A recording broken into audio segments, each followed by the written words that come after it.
உங்க ஜெகத் ரட்சக கனிமொழிலாம் இப்போ இலங்கையில் இன்வெஸ்ட் பண்ணாங்கல்ல, அப்போ கேட்கறதானே இதை நாங்கள் இவ்வளோ பணம் கொடுத்துருக்கோமே எங்களுக்கு திருப்பி கொடுத்துருக்கலாம், இவ்வளோ இன்வெஸ்ட் பண்ணியிருக்கோமே திருப்பி கொடுக்கலன்னு கேட்கறது தானே. யார் நீ? அண்ணா அறிவாலயத்தில் குலைச்சுன்னு இருக்கிறவன் நீ டெல்லியை பார்த்து குலைக்கிறியா? ஏன் உங்க எம்பிக்கள் இவ்வளவு பேர் இருக்கிறான்ல, ஏன் இது வரைக்கும் பாராளுமன்றத்தில் கேட்க வேண்டியதானே? என்ன பிடிக்கிறீங்களா? அப்போ தொடர்ந்து இந்திரா காந்திக்கு உங்களோட கண்டனத்தை நீங்க தெரிவிச்சீங்களா? வருஷம் கண்டனம் தெரிவிச்சு, அதாவது ஒரு ஃபார்மாலிட்டிக்கு எங்க வீட்டு பிள்ளைய கூத்த கச்சேரிக்கு போச்சுன்னு ஒரு நாளைக்கு தெரிவிச்சுட்டு அப்புறம் சரி அடுத்தடுத்து நீங்க வந்து தேர்தல் அறிக்கையில கச்சேரி மீட் பண்ணீங்களா? என்ன ஒரு கள்ள தூக்கி போட்டீங்க சொல்லுங்க. சந்தர்ப்பத்துக்கு தகுந்த மாதிரி கூட்டணி போவாரு. ஒன்னும் திமுக, அதுக்கு பின்னாடி திமுக கூட்டணியில இருந்தார்ல, அப்பெல்லாம் அவருக்கு தெரியலையா? இருந்தார்ல, அப்ப தெரியலையா? இன்னைக்கு தான் தெரியுதா? அவர் வந்து ஒரு அதாவது அரசியல்வாதிகளிலேயே மிக மிக மிக மிக தரை குறைவான அரசியல்வாதின்னா அவர் தான். வார்த்தையை பார்த்து அதனால புத்தி கட்டதனமா ஒரு மனுஷன் பேசுறானா அதை நீ புத்தி கட்டதனமா என்கிட்ட கேள்வியா கேட்கிற. மூத்த தலைவர் அவர் வந்து நடக்க முடியாது. அவருக்கு பின்னாடி சேர் இருக்கா? அந்த அம்மாவுக்கு பின்னாடி சேர் இருக்கா? நல்லா பாருங்க, அந்த பக்கமும் இந்த பக்கம் ரெண்டே சேர் தான் இருக்கு. ஒரு சேர்ல அத்வானி அவர்கள் நடக்கிற கட்சியில இருக்காரு. 90 வயது கடந்தாரு. போட்டுட்டு போட்டோவுக்கு பக்கத்துல நிக்கிறாங்க. ஆனா சேர் இல்லன்ற ஒரு குற்றச்சாட்டு. இங்க பாருங்க, பக்கத்துல சேர் இருக்கா? சேர் போட்டாரு. இங்க பாருங்க, அங்க இதை வந்து இவங்க இன்னைக்கு என்ன வேணாலும் சொல்லலாம், இல்லை அப்படி இல்லை இப்படி இல்லைன்னு. இதுதான் உண்மை. எல்லாருக்கும் அந்த காலத்து நபர்கள் எல்லாருக்கும் தெரியும். அதற்கான ஆவணங்கள் பல இடங்கள்ல இருக்கு. அதனால தான் செஞ்ச தவற மறைப்பதற்கு தாய்நாட்டையே காட்டி கொடுத்தவர் தான் என் தாளை தலைவன் கருணாநிதி. குக்கு செய்திகள் நேயர்களுக்கு வணக்கம். இன்றைய விவாத நிகழ்ச்சியில நம்மோடு இணைந்திருக்கும் சிறப்பு விருந்தினர்கள் புரட்சி தமிழகம் கட்சியினுடைய நிறுவன தலைவர் வழக்கறிஞர் திரு ஏர்போர்ட் மூர்த்தி ஐயா அவர்களும், மேலும் தமிழ்நாடு நாயுடு பேரவையின் தலைவரும் திமுகவின் மூத்த உறுப்பினருமான முனைவர் காமாட்சி ஐயாவும் இணைஞ்சிருக்காங்க. இருவருக்கும் வணக்கம். வணக்கம். முதல்ல திரு ஏர்போர்ட் மூர்த்தி ஐயாவிடம் இருந்து, காலங்காலமா திமுகவோட தேர்தல் அறிக்கையில சொல்லப்படுற ஒரு விஷயம், கச்சத்தீவை மீட்கப்படும் அப்படின்னு சொல்லி திமுக சரி அண்ணா திமுக சரி அவங்க வாக்குறுதிகளை வந்து கொடுத்துட்டு வருவாங்க. இப்ப இந்த மாதிரி பாரதிய ஜனதா வந்து அந்த விவகாரத்தை வந்து கையில எடுத்திருக்கு, கச்சத்தீவு இஷ்யூவை எப்படி பாக்குறீங்க? தமிழ்நாட்டுக்கும் பாரதிய ஜனதாவுக்கும் என்ன சம்பந்தம் இருக்கு? தமிழ்நாட்டு பிரச்சனைகளே பாரதிய ஜனதா என்ன இது வரைக்கும் பண்ணிச்சு? இது நமக்கு வந்து ஒத்து வராத கட்சி. இந்த மண்ணுக்கும் அதுக்கும் சம்பந்தம் இல்லை. தமிழகத்தில் தாமரை மலராது அப்படி இப்படின்னு எதனோ கதை விட்டுருந்தாங்கல்ல. அப்போ தமிழகத்தின் பிரச்சனைகளையும் பாரதிய ஜனதா தன்னை ஈடுபடுத்திக் கொள்ளும் என்பதற்காக வழங்கப்பட்ட வாக்குறுதியாக தான் நான் பாக்குறேன். இது இன்றைக்கு ஏன்னா இப்ப நீங்க ஒரே தடவை பிஜேபி சொல்லியிருக்கு, அடுத்த தடவையும் பிஜேபி இந்த வாக்குறுதியை சொல்லிச்சுன்னா, போன தடவையும் சொன்னீங்களே என்ன பண்ணீங்கன்னு கேட்கலாம். ஏங்க வருடா வருடம் வருகிற இல்ல எப்போதெல்லாம் தேர்தல் வருகிறதோ அப்போதெல்லாம் தாரை வார்த்து கொடுத்தவர்களே நாங்க திருப்பி வாங்குவோம் அப்படின்னு வாக்குறுதிகள் பலவாறு கொடுத்துட்டாங்கல்ல. அப்பெல்லாம் கேள்வி கேட்கல.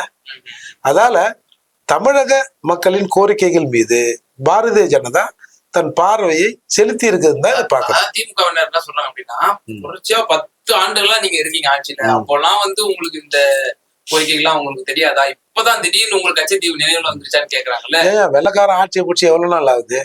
ஏன் 100-150 வருஷம் கழிச்சு போராடினீங்க, திடீர்னு வந்தீங்க அப்படின்னு கேட்கற மாதிரி எல்லாம் இது இருக்குது. இப்பதான் தோணி இருக்கு இந்த கொள்கையா. சரி, இந்த இந்த இந்த தேவை தமிழ்நாட்டு மக்களுக்கு இருக்கு, இது மீது தமிழக மீனவர்கள் வந்து அதிக அளவுல ஒரு தாக்கத்தை ஏற்படுத்திருக்குன்னு சொல்லிட்டு பிஜேபி கவனத்திற்கு யாராவது கொண்டு போயிருக்கலாம். இப்ப என்ன பிரச்சனை? அடுத்த தடவை நாங்க பண்ணலாம் கேளுங்க சார். திரு ஆர்.எஸ். பாரதி அவர்கள் கூட நீங்க பிரஸ் மீட் வச்சிருந்தாரு. இப்ப மோடி அவர்கள் வந்து இலங்கைக்கு வந்து இப்போ ரொம்ப பொருளாதாரத்தை அடி வாங்கினது, எப்படி இந்த வார்த்தையை பயன்படுத்துறாரு, பிச்சைக்கார நாடா ஆயிடுச்சு. அப்போ வந்து நீங்க என்ன பண்ணிட்டு இருக்கீங்க? அப்ப வந்து நம்ம 34,000 கோடி வந்து நிதி உதவி பண்றோம் ஒரு குறிப்பிட்டு சொல்றாரு. இந்த நிதியை சொல்லி இதெல்லாம் வந்து அப்ப நம்ம ஒரு இது வச்சிருக்கலாமே, ஒரு நிபந்தனை வச்சிருக்கலாமே, எங்களுக்கு கச்சத்தீவை மீட்டு கொடுங்கன்னு. அப்பவும் வைக்கல. இன்னொரு விஷயம் சொல்றாரு, அங்க வந்து ஒரு மின் உற்பத்தி ஆலையம் வந்து அதானிக்கு வந்து அந்த ஒப்பந்தத்தை கையெழுத்து போட்டு கொடுக்க மோடி அவர்கள் அப்பெல்லாம் வந்து உடனடியா இருந்தாரு இலங்கைக்கு. அப்பெல்லாம் வந்து நம்ம எந்த ஒரு நிபந்தனையும் வைக்கலையே. அப்ப ஒரு கார்பரேட் முதலாளிகளுக்காகவும் சந்தர்ப்பவாதியாகவும் தான் நம்மளோட பிரதமர் சொல்லி. நீ யாரு அதை சொல்றதுக்கு? உனக்கு என்ன தகுதி இருக்கு? உங்க ஜெகத் ரட்சக கனிமொழிலாம் இப்ப இலங்கையில இன்வெஸ்ட் பண்ணாங்கல்ல, அப்ப கேட்கறது தானே இதை நாங்க இவ்வளவு பணம் கொடுத்துருக்கோமே எங்களுக்கு திருப்பி கொடுத்துருங்களேன், இவ்வளவு இன்வெஸ்ட் பண்ணிருக்குமே திருப்பி உங்களுக்கு கேட்கறது தானே? யார் நீ? அண்ணா அறிவாலயத்துல கொலைச்சுன்னு இருக்கிறவன் நீ டெல்லியை பார்த்து கொலைக்கிறியா? ஏன் உங்க எம்பிக்கள் இவ்வளவு பேர் இருக்கிறான்ல, ஏன் இது வரைக்கும் பாராளுமன்றத்தில் கேட்க வேண்டியதானே? என்ன பிடிக்கிறீங்களா அப்போ? சும்மா நாங்க நீ பிரஸ் மீட் பண்ண நாங்க எதை வேணாலும் கேட்டுப்போம் அப்படின்னு எதை வேணாலும் பேசுறதா?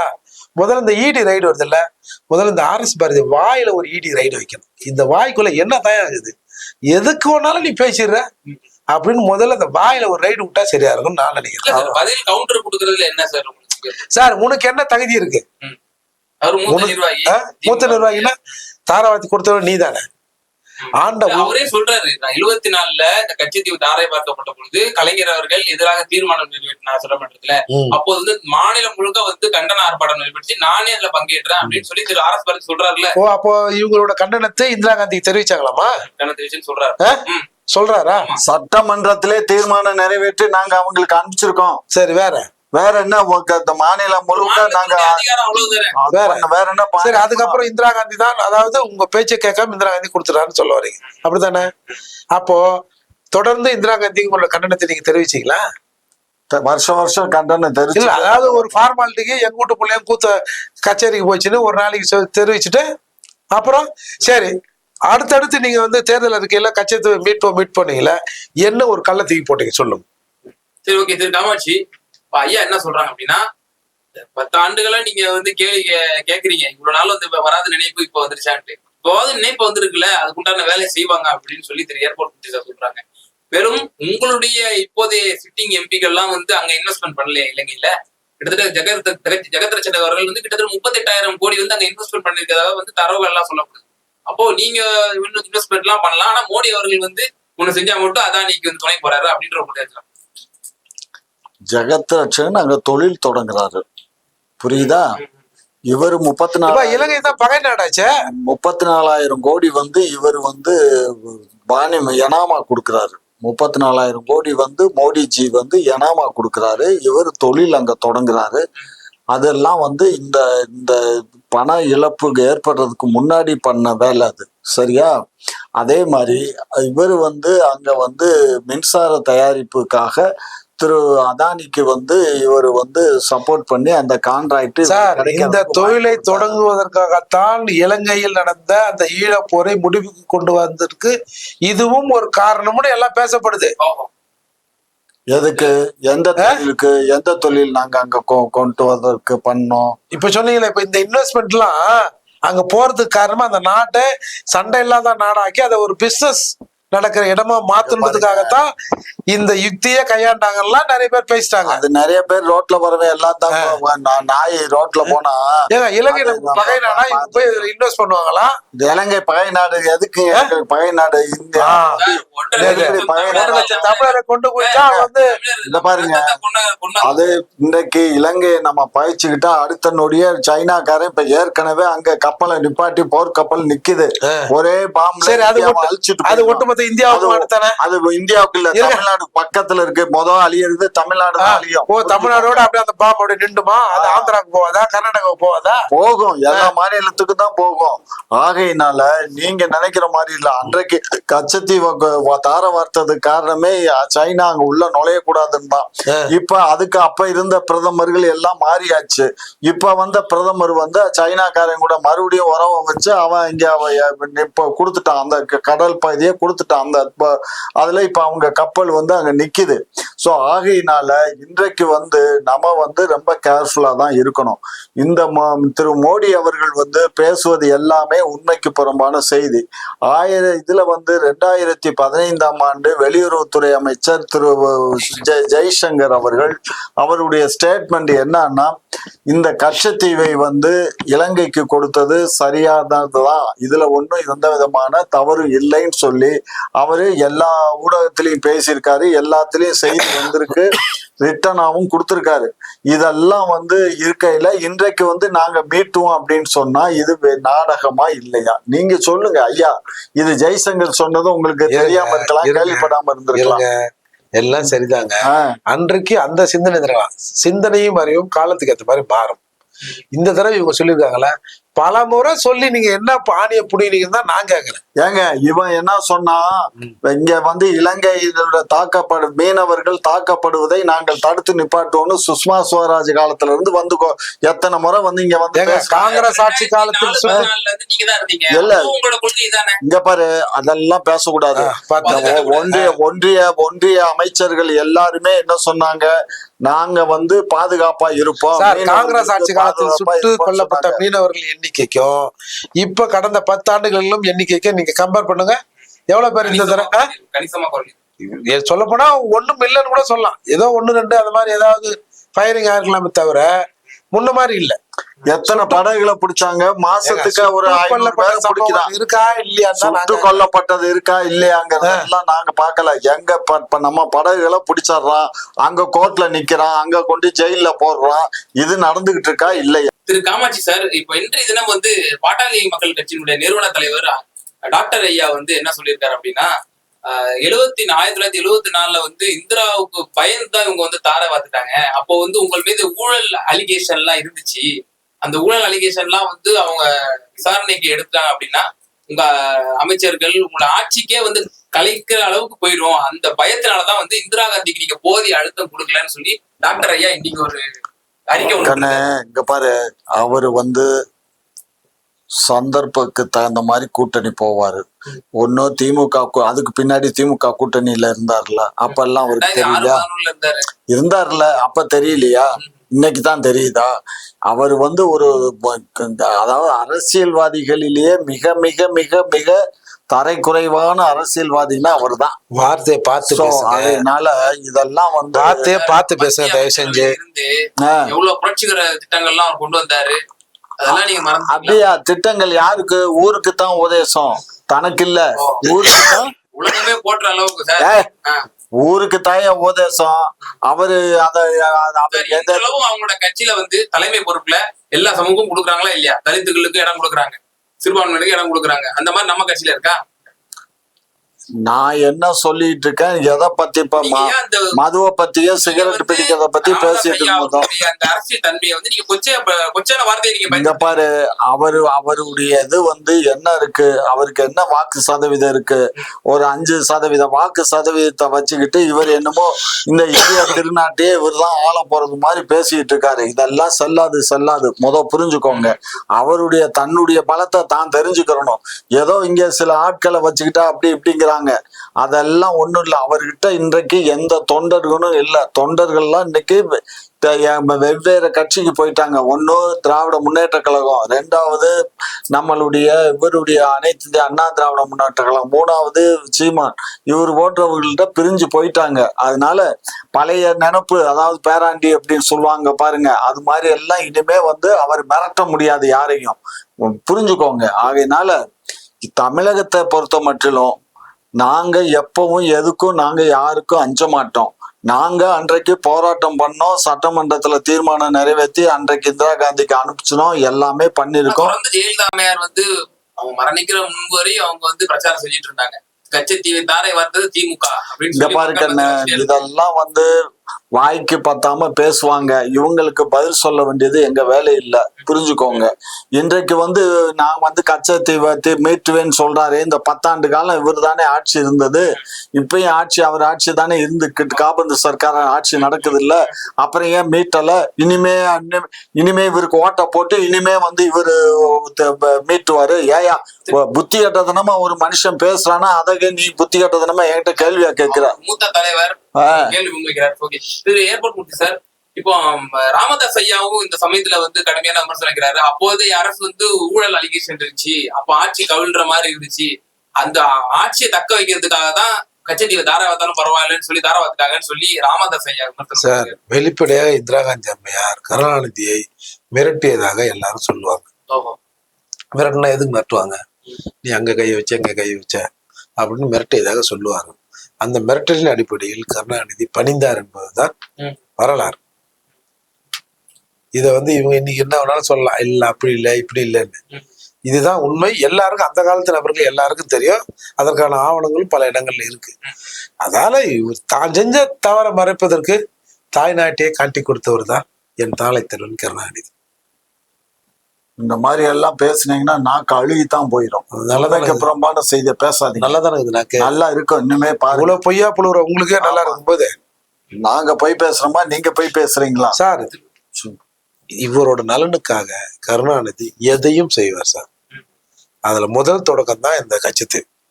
திரு ஏர்போர்ட் மூர்த்தி சார், இப்போ இன்றைய தினம் வந்து கனிமொழி மேடம் வந்து ஒரு ட்வீட் ஒன்று பண்ணியிருக்காங்க. அந்த ட்வீட்ல பாத்தீங்க அப்படின்னா பாரத ரத்னா விருது வந்து பாஜகவோட மூத்த தலைவர் அத்வானி அவர்களுக்கு வந்து வழங்கப்படுது. அவரோட இல்லம் தேடிய அந்த விருது வந்து வழங்குறாங்க.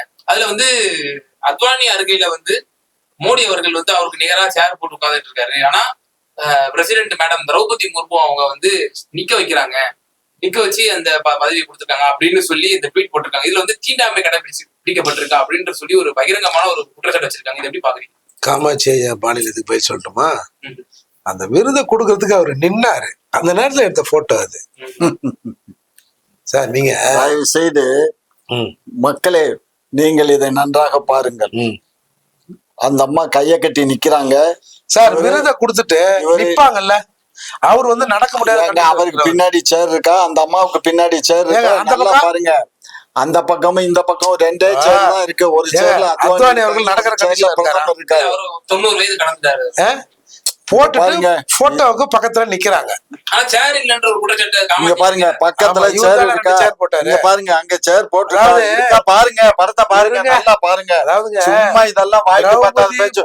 ஏங்க உங்க பட்டியலின மக்களே, நீங்க சொல்றேன் அவங்களையே நீங்க வந்து தரைக்குறைவா நினைக்கிறீங்களா? அப்படி சேர் இல்லாம அந்த அம்மாவை நிக்க வச்சுதான் அது பெரும் தவறு. அப்புறம் அதை சொல்லுங்க. பாருங்க, நல்லா பாருங்க, படத்தை பாருங்க. சும்மா என்ன பண்றீங்க? அந்த மாதிரி இருக்க வாய்ப்பு இல்லை. ஏன் இல்ல வாய்ப்பு இருங்க, சும்மா இருங்க. என்ன கொதிக்க மனசு ஒரு பிரதமருக்கு எந்த விதத்திலையும் பிரதமரை காட்டிலும் உயர் பதவி. அதே மாதிரி பார்லிமெண்ட் கட்டடத்துக்கு தரப்புல அவங்க கூப்பிடல. அந்த ராமர் கோயில் அரசு விழாவை பண்ண அப்படி எல்லாம் சொல்லாதீங்க. இது வந்து அந்த பிரதமருக்கு இதே முர்மு தேர்தல் இருக்கும் போது பிராமணருக்கு ஓட்டு போட்ட கயவர் கூட்டம் அது நாங்க பண்ணுவோம். அது வேறங்க. பதவிக்கு வந்துட்டாங்க, பதவிக்கு வந்தா அந்த அம்மாவுக்குரிய ரெஸ்பெக்ட் கொடுக்கணும். ஒரு பதவிக்கு வந்த பின்னாடி ரெஸ்பெக்ட் கொடுக்கணும். ஆட்சி வருது அப்படின்னா ஒரு RSS பிரசிடென்ட் தானே இருப்பாரு, அதுக்காக அப்படி பண்ணிருக்கலாம். யாரு? ஒருவேளை இந்தியா கூட்டணி இப்ப ஆட்சி வந்துருச்சு, ஒரு RSS காரர் தான் பிரசிடென்டா இருப்பாரு, அதனால அப்படி பண்ணிருக்கலாம். சரியா? அது ஏன் அந்த சமூகத்தை வந்து எடுக்கணும்? எவ்வளவு RSS காரா இருக்காங்கல்ல, அதுல இருந்து எடுத்துருக்கலாம்ல. இந்த சமூகத்துக்கு எதுக்கு பாஜக அடையாள அரசியல் மட்டும் தான் செய்யும், மக்களுக்கான பிரதிநிதித்துவம் எல்லாம் கொடுக்காது அப்படின்ற. நீங்க என்ன அரசியல் செய்வீங்க சொல்லுங்க? தமிழ்நாட்டு அமைச்சர்களை SCக்கு என்ன முக்கிய பொறுப்பு என்ன இருக்கு சொல்லுங்க, காட்டுங்க. என்னோ யோகிய மாதிரி பேசுறீங்க. இதே முர்முனிக்கும் போது எதிர்த்து பிராமணருக்கு ஓட்டு போட்ட கூட்டம் நாங்க அரசியல் பண்ணுவோம் சார். இது வந்து அரசியல் ஜெயிச்சு அந்த அம்மா பிரசிடண்டா வந்த பின்னாடி பிரசிடண்டுக்கு மரியாதை கொடுக்கணும். அம்மா வரக்கூடாது, ஒடுக்கப்பட்ட சமூகத்துல அது வேற. ஒரு பொம்பளை நாட்டின் முதற் குடிமகனா வரக்கூடாதுன்னு நினைச்சவங்க தானே நீங்க சார். அப்படி நினைச்சிருந்தா சார் எங்களுக்குள்ள 1000 அரசியல் கருத்து எங்களுக்கும் பிஜேபிக்கும் ஆகாம கூட இருக்கட்டும். ஆனா ஒரு மலைவாழ் பெண் வந்து நாங்க வர்றதை நாங்க ஆதரிக்கிறோம். எங்களுக்கு அரசியல் இதுல தேவையில்லையா? ஏன்னா உங்களுக்கு தெரியும், நீங்க நிக்க வச்சா அந்த வேட்பாளர் தோத்துருவான்னு உங்களுக்கு தெரியல. தெரியுமா தெரியாதா சார்?